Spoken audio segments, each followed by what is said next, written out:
Mesdames et messieurs, bonjour. L'enfant a des droits. Ces droits, parmi lesquels figure le droit à l'éducation et à la protection, sont garantis par la famille et inscrits en lettres d'or dans la Convention internationale sur la protection des enfants. Et lorsque la famille est défaillante, c'est d'abord l'État qui intervient avant que les diverses organisations nationales et internationales ne prennent le relais.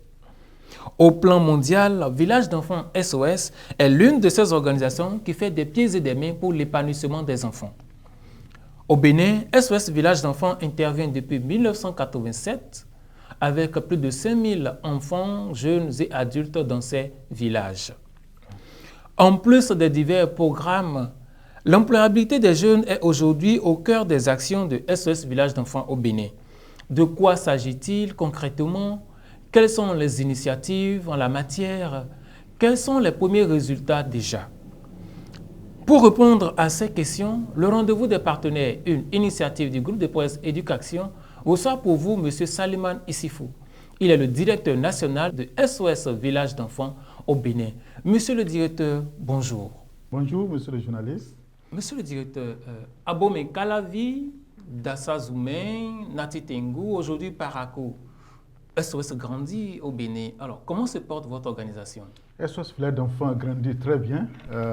Aujourd'hui, en dehors des villes que vous avez citées, nous sommes aussi présents à Kandi et à Perere, où nous mettons en œuvre un programme d'aide d'urgence en faveur des personnes déplacées. C'est un peu une nouvelle intervention avec le soutien du ministère allemand des Affaires étrangères. Comme je le disais dans l'introduction de cette émission, l'employabilité des jeunes est aujourd'hui votre cheval de bataille. Pourquoi SOS s'investit sur cette thématique?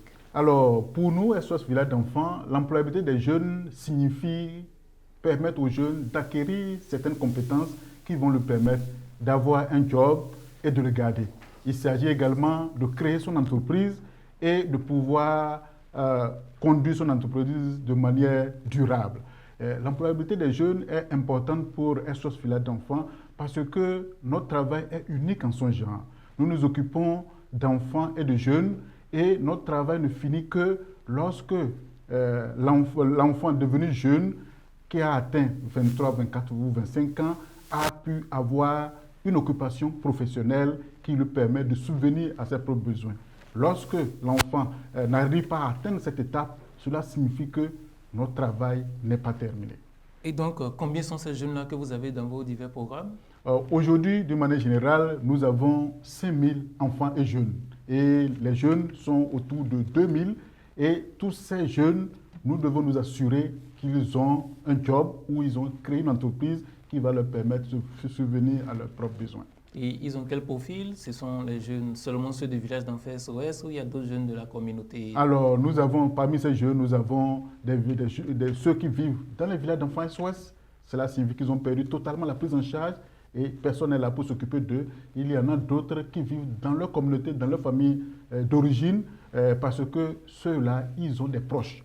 Un oncle, un tuteur, chez qui ils vivent parce qu'ils ont perdu la prise en charge parentale. Et nous allons identifier ces jeunes et nous les appuyons.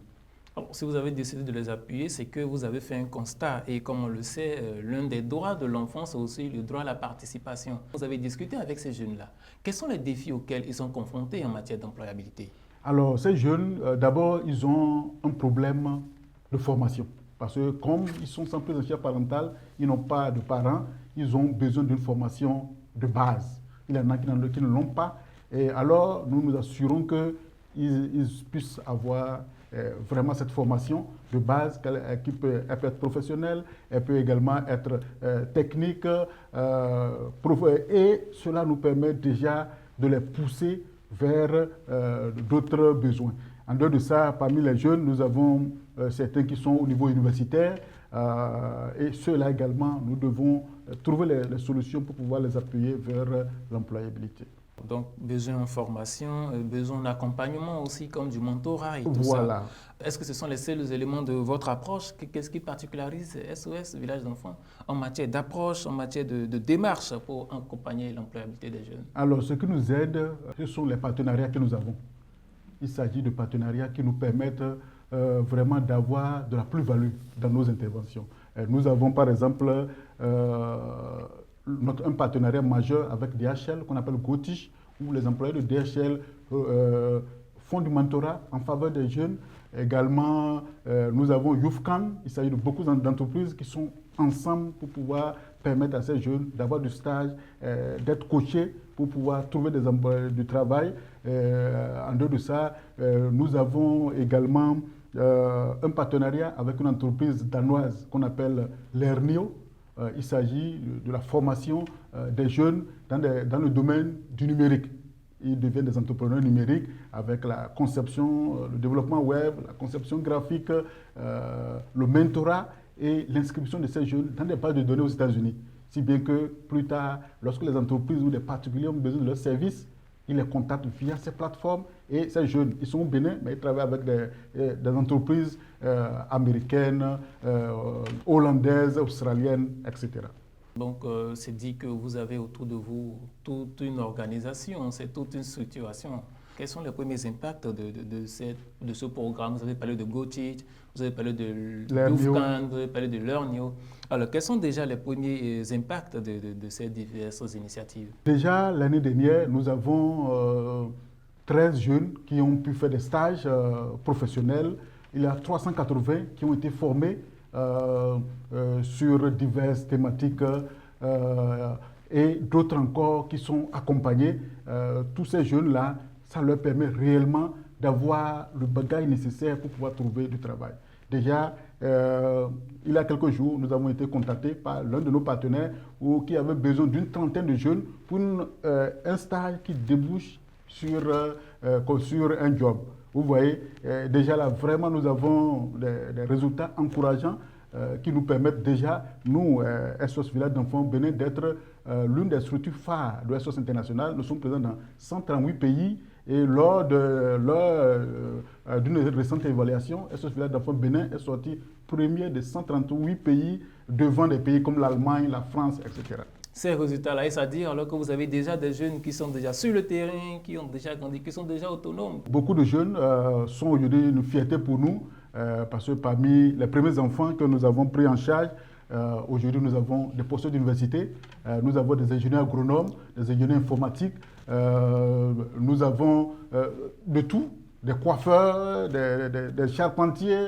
L'un de nos jeunes, par exemple, il a fait un test ici au Bénin et il était sorti premier au Bénin et en Afrique. Et il devait aller à l'université de Birmingham pour poursuivre ses études supérieures. Il n'a pas pu vite avoir le visa parce qu'il fallait aller à Lagos, au Nigeria, avoir le visa avant de partir. La rentrée avait commencé à Birmingham et on lui a dit, bon, est-ce que tu peux aller au Japon? Il a dit, oui, ça ne le gêne pas. Il est allé au Japon. Le jour où il faisait sa soutenance, ce jour-là, dans l'université, il a été recruté par l'une des 5 meilleures entreprises du Japon en matière de construction. Alors, aujourd'hui, il est installé là-bas, un job vraiment avec un revenu faramineux. Tous les 6 mois, il a un billet d'avion pour venir nous saluer, etc. Voilà, ça c'est vraiment l'un de nos succès. Il a un de nos jeunes qui est aujourd'hui à Washington. Ici, il était parmi les meilleurs. Il avait un poste à Lomé. Après ça, il a eu un autre à Washington et c'est là-bas qu'il est consultant en finance verte. Voilà, nous avons des jeunes qui sont au Canada. Ils sont d'abord ici et quand ils vont là-bas, ce n'est pas pour aller balayer les rues, mais c'est vraiment des cas de haut niveau que nous formons et qui servent leur pays et le monde. Dans ce sens, est-ce que présentement vous avez des projets en matière de renforcement de la famille? Oui, aujourd'hui nous avons nos projets en matière de renforcement de la famille. Nous en avons à Calavi, Dassazoumé, Natitengu. Et récemment, en 2022, en janvier 2022, nous avons commencé un nouveau programme que nous appelons le programme d'accompagnement des communautés pour la protection de l'enfant et le système de protection de l'enfant. Il s'agit d'une initiative soutenue par le ministère des Affaires étrangères du Luxembourg et SOS Village d'Enfants Luxembourg Monde. À ce niveau, qu'est-ce que nous faisons? Nous nous assurons que des enfants de 300 familles, ces enfants-là qui sont dans des conditions très difficiles, parce qu'ils ont perdu les parents, parce que les parents sont malades, ces enfants-là, nous les soutenons pour qu'ils puissent avoir tous les droits respectés, l'école, etc., que nous puissions également faire en sorte que ces communautés dans lesquelles nous intervenons, ces communautés soient capables de s'occuper d'elles-mêmes. Ça veut dire que nous poussons la communauté à prendre des mesures pour pouvoir s'occuper des enfants. Et ces communautés créent ce qu'on appelle des comités locaux de protection de l'enfant. Dans les quartiers, ce sont eux qui sont responsables. Quand il y a un problème par rapport aux enfants, ils interviennent. Et nous avons aussi des clubs d'enfants. Et dans ces quartiers, ces enfants-là, ils ont créé leur comité de droits de l'enfant et ils font la sensibilisation. Et également, nous appuyons les conseils communaux de protection de l'enfant. Et tout cela, ça permet de créer dans l'environnement un cadre digne des enfants. Alors, monsieur le directeur, nous sommes particulièrement au thème de cet entretien. 32 000 enfants impactés, plus de 4 000 familles impactées à l'extérieur de SOS et plus de 5 000 jeunes pris en charge. Alors, monsieur le directeur national, dites-nous aujourd'hui, vous êtes face aux Béninois. Quel est votre message à leur endroit?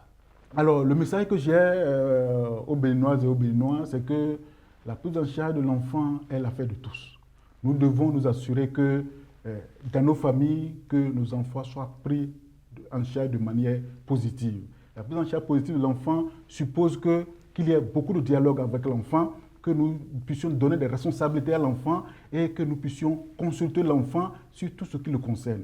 Et lorsque nous donnons ces responsabilités, nous allons voir que nous aurons plus de facilité à nous occuper de l'enfant. Il faut bannir tout ce qu'il y a comme abus physique sur les enfants. Ce n'est pas du tout bon. Violence émotionnelle, ce n'est pas bon. Violence physique, etc. Tout ce qui est mauvais, nous devons les bannir de nos pratiques éducatives. C'est ainsi que nous allons vraiment créer des cadres qui aujourd'hui participent à la vie de notre pays et plus tard des cadres qui vont prendre la relève dans le développement de notre cher pays, le Bénin. Monsieur le directeur national, mesdames et messieurs, nous sommes à la fin de cet entretien, de ce rendez-vous des partenaires qui a reçu Salimane Issifou, le directeur national de SOS Village d'enfants au Bénin, une organisation comme dans le monde entier qui agit pour la protection et le bien-être des enfants. Et comme il a dit pour clôturer, mettons fin à toute forme de violence envers les enfants.